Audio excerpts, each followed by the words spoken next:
దళిత driver Subrahmanyam హత్య కేసుకు సంబంధించి టీడీపీ నాయకులు చేస్తున్న ఆరోపణలను కాకినాడ వైసీపీ సెల్ నాయకులు ఖండించారు. కాకినాడ నగరంలో వైసీపీ కార్యాలయంలో ఏర్పాటు చేసిన మీడియా సమావేశంలో వైసీపీ ఎస్సీ సెల్ నగర అధ్యక్షుడు బల్లా సూరిబాబు, మాజీ డిప్యూటీ మిసాల ఉదయ్ కుమార్, బజ్జంగి సుధాకర్లు మాట్లాడుతూ కాకినాడలో జిల్లా వైసీపీ పార్టీ కార్యాలయాన్ని ముట్టడి చేయడం సరికాదన్నారు. ఎమ్మెల్సీ అనంతబాబు పరారీ విషయంలో మాజీ ఎమ్మెల్యే ద్వారపూడి చంద్రశేఖర్ రెడ్డికి ప్రమేయం ఉందని ఆధారాలతో నిరూపించాలి తప్ప అసత్య ఆరోపణలు చేస్తే సహించేది లేదన్నారు. చంద్రశేఖర్ రెడ్డి ఎమ్మెల్యేగా ఉన్న సమయంలో దళితుల సంక్షేమానికి ఎనలేని కృషి చేయడం జరిగిందన్నారు. పార్టీ కార్యాలయాలపై దాడి చేసేందుకు తెలుగుదేశం పార్టీ నాయకులు ప్రయత్నించడం నగరంలో విష సంస్కృతికి నాంది పలికిందన్నారు. దళితులపై దాడులు జరిగినప్పుడు కలిసికట్టుగా ప్రశ్నించాలని, దళితులందరూ ఐక్యంగా ఉండాలని ఈ మీడియా సమావేశంలో వైసీపీ ఎస్సీసీఎల్ నాయకులు రెడ్డి భీమారావు, డి వరప్రసాద్, బి అదృష్ట దీపక్, బత్తినరాజు, సిద్ధాంతపురాజు, కె రవికుమార్, సుశీల తదితరులు పాల్గొన్నారు. కొంతమంది దళిత తెలుగుదేశం కార్యకర్తలు వచ్చి అక్కడ మా కార్యాలయాన్ని ముట్టడించడం జరిగింది. వాళ్ళు అక్కడ విషయాలతో మా మీద ఆరోపణ చేయడం జరిగింది. ఆ విషయంపై మేము ఈరోజు పత్రికా సమావేశం పెట్టి చెప్పాలని చెప్పి ఉద్దేశంతో ఈరోజు మన సమావేశం చేయడమైనది. ముందుగా ఈ ఆంధ్రబాబు గారు, సుబ్రహ్మణ్యం గారు హత్య కేసులో మేము మన కాకినాడ వైఎస్ఆర్ పార్టీ తరఫు నుండి సుబ్రహ్మణ్యం గారి తల్లిదండ్రులకు మరియు వాళ్ళ భార్య పిల్లలకు చిన్న మనవి చేయడం తెలియజేస్తున్నాం. అమ్మ, మీ భర్త లేదా మీ కొడుకు చావుకి ఎవరైతే కారణమో వాళ్ళపై మేము మా ప్రభుత్వం అధికారంలో ఉన్నప్పుడే వాళ్ళపై కేసు కట్టడం జరిగింది, జైలు పంపడం జరిగింది. వాళ్ళు బయట నుండి బయటకు వచ్చి ఆ రోజే మా పార్టీ నుండి వాళ్ళని మనం సస్పెండ్ చేయడం జరిగింది. దీన్ని మీరు కొంతమంది అందరూ కలిసి ఒక యజమానికి ఒక డ్రైవర్కి గొడవను తీసుకొచ్చి రెండు రాజకీయ పార్టీలు గొడవగా మార్చడానికి చూస్తున్నారు. దయచేసి మీ తల్లిదండ్రులు వాళ్ళ భార్య కూడా మేము మే 13, 2022 నుంచి గొడవ స్టార్ట్ అయిన రోజు నుండి కూడా ఈ రోజు వరకు కూడా మా నాయకులు జగన్ గారు కావచ్చు, మా సిటీ మాజీ శాసనసభ్యులు చంద్రశేఖర్ రెడ్డి గారు కావచ్చు, వైఎస్ఆర్ పార్టీలో ప్రతి దళిత నాయకులు కావచ్చు, కార్యకర్తలు కావచ్చు, ప్రతి ఒక్కరు కూడా ఈ విషయంపై బాధపడ్డాం. మీ కుటుంబానికి న్యాయం జరగాలని కోరుకుంటున్నాం.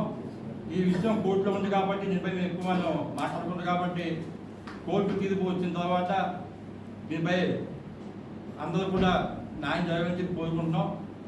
ఈ విషయాన్ని కొంతమంది మిమ్మల్ని తప్పుగా పట్టించి దీన్ని రాజకీయంగా తీసుకెళ్ళాలని చూస్తున్నారని చెప్పి మిమ్మల్ని తెలియజేసుకుంటున్నాం. దయచేసి మీ కుటుంబ సభ్యులందరూ కూడా దీన్ని ఏ రాజకీయంగా చూడకండమ్మా, మీకు కోర్టులో న్యాయం జరగాలని చెప్పి మా పార్టీ తరఫున మా నాయకులు మేము కోరుకుంటున్నాం. ఆయన ఏడో రోజు చెప్పాడు, మీకు ఇంకా గుడ్డిగా నమ్ముతున్నారు, ఇంకా చంద్రబాబు నాయుడు మేమైతే నమ్మం. ఎందుకంటే మా దళితులు ఏనాడు మమ్మల్ని అందరూ ఇబ్బంది పెట్టాడు, కొరవలతో కొట్టించాడు, కొరవలతో తొక్కించాడు. ఈ ఎస్సీ వాళ్ళని ఎన్నో చేశాడు, అవన్నీ మాకు తెలుసు. మీరు రోజు కదా అనంతబాబు గొడవ ఉంటే మీరు నిజంగా మీ దగ్గర ఉంటే చంద్రశేఖర్ రెడ్డి గారిని ఆరోపణ చేయండి, ఏమైనా మీ దగ్గర ఉంటే. లేకుండా ఆరోపణ చేస్తే కనుక మీరు ఊరుకునే ప్రసక్తి లేదు. మీ కుటుంబ ప్రభుత్వం ఎమ్మెల్యే నెలకాకుండా 2-3 నెలల క్రితం ఏం చేయడండి, ఇదే పంత నానాజీ ప్రొఫెసర్ మాస్లా కొడేశాడు. ఆ రోజు మీరందరూ ఏం చేశాడు?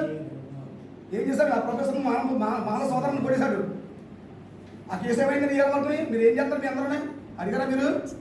ఎందుకు ఆ కుటుంబ ఎమ్మెల్యేని మీరు ఎందుకు ఖండించలేదు? ఒక దళిత సోదరుని నేను ఇచ్చిపించి నేనండి, బల్లా సుబ్రహ్మణ్యం నా పేరు. ఇదే పంతనాడు ఇంటి దగ్గరలో నేను ఒక అంబేద్కర్ బొమ్మ స్థాపించాను 2023లో 12 లక్షల రూపాయలు ఖర్చు పెట్టి. ఆ రోజు 2023 4/14/2023లో ఖర్చు పెట్టి చేస్తే కాన్సర్కరణ పెడితే ఇవాళ కుటుంబ ప్రభుత్వం వచ్చిన తర్వాత ఈ శ్రీకోట అప్పుడు వ్యక్తి ఇదే పంతనాడు నుంచి కొండబాబు వీళ్ళందరూ కుమ్మక్కయ్యి నా శిలాపలకాలు తీసేస్తే ఇవాళ కూడా మీ ఎఫ్ఐఆర్ వేశారు. కానీ ఇంకా అరెస్ట్ చేయాలని 16 మంది ఎఫ్ఐఆర్ వేశారు. మీరందరూ దళితులు కదా, ఒక దళితులు కంటే అని చెప్పి మీరందరూ ఏం చేస్తారు? బాబు అమర్చన్న, పల్లెరావు గారు, మీరందరూ ఎస్సీవాడు కదా, ఈ ఊళ్ళోనే పుట్టాను, ఎస్సీవాడు బ్లడ్లో పుట్టాను నేను. నాది గ్రామం గోలారగుంట, రాజలక్ష్మి నగరం. మీరందరూ ఏం చేస్తారు?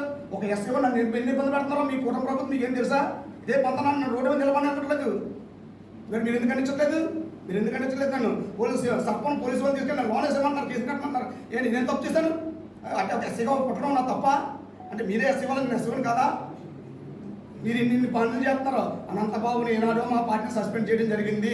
మీరు ఇటువంటి బురద చల్లని చంద్రశేఖర్ రెడ్డి గారిని చూసినా మేము ఊరిని ప్రసక్తి లేదు. ఈ కాకినాడ దళితులుగా మేము చెప్తాం, మేము దళితులమే, ఈ ఊరిలోనే పుట్టాం, మేము పార్టీలో ఉన్నాం, మేము 9 పార్టీలో రాజకీయాలు చేస్తాం. మేము అర్థమైందా? మీరు రాజకీయాలు చేస్తే చేసుకోండి, తప్పలేదు, మంచి రాజకీయాలు చేయండి, తప్పుడు రాజకీయాలు చేయొద్దు, తప్పుడు రాజకీయాలు చేస్తే మేము కూడా ఖండిస్తాం. మాకు దళిత సోదరులు ఉన్నారు మాకు కాకినాడలో, అర్థమైందా? ఇటువంటివి కూడా మీ దగ్గర ఆరోపణలు ఉంటే రండి. చంద్రశేఖర్ రెడ్డి అనే వ్యక్తి అనంతబాబుకి సపోర్ట్ చేశాడు, లేదా ఇట్లా దాసరి మీ దగ్గర ఆధారం ఉంటే తీసుకురండి. పేపర్ మా దగ్గర పేపర్లు ఉన్నాయి, తీసుకురండి, మేము చూపిస్తాం. మేము అప్పుడు తప్పుకుంటాం. ఏమీ లేకుండా మీరు అవాకులు చవాకులు పేలితే కనుక ఊరుకునే పరిస్థితి లేదు. అర్థమైందా మీకు? ఈ కాకినాడ టౌన్ ఎస్ఎస్ఎల్ అధ్యక్షుడు బాలసుబ్బాబు గారు చెప్తాను. ఈ అవకాశం ఇచ్చిన మీడియా మిత్రులందరికీ కూడా నా ధన్యవాదాలు. ఈ విష సంస్కృతిని ఈ రోజు మీరు ప్రారంభించారు, రేపు దీని పర్యవసానాన్ని కూడా మీరు భరించాల్సి వస్తుంది.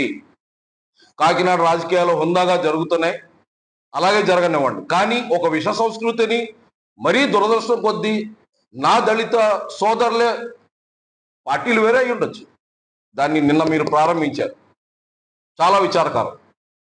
రాజకీయాలు హుందాగా నడుపుకుందాం, వ్యక్తిగత కక్షలు లేవు ఇక్కడ. మీకు ఏదైనా ఉంటే అక్రాస్ ది టేబుల్ కూర్చొని మాట్లాడదాం, లేదా మీరు ఒక ప్రెస్ మీట్లో చెప్పండి, దానికి మేము సమాధానం చెప్తాం. ఆధారాలతో రండి. ఎప్పుడు వచ్చినా మీ దగ్గర ఒక ఆధారం ఉంది, రండి, మేము కూర్చుంటాం.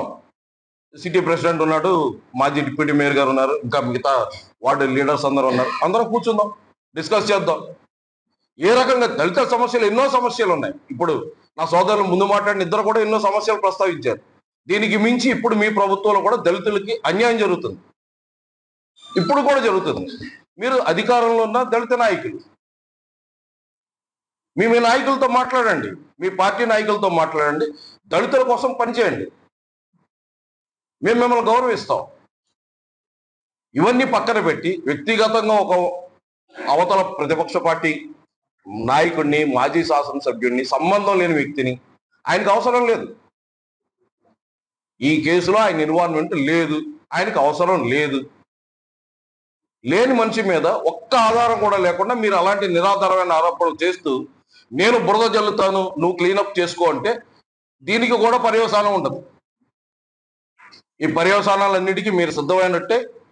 మీరు ఏ రకంగా నడుచుకుంటారో, గౌరవప్రదమైన రాజకీయాలు చేయదలుచుకుంటున్నారో, లేదా విష సంస్కృతినే కాకినాడలో కూడా స్ప్రెడ్ చేద్దామని అనుకుంటున్నారో ఒకసారి మీరు ఆలోచించుకోండి. కానీ దళితుల గౌరవాన్ని తగ్గించే పనులు చేయొద్దు.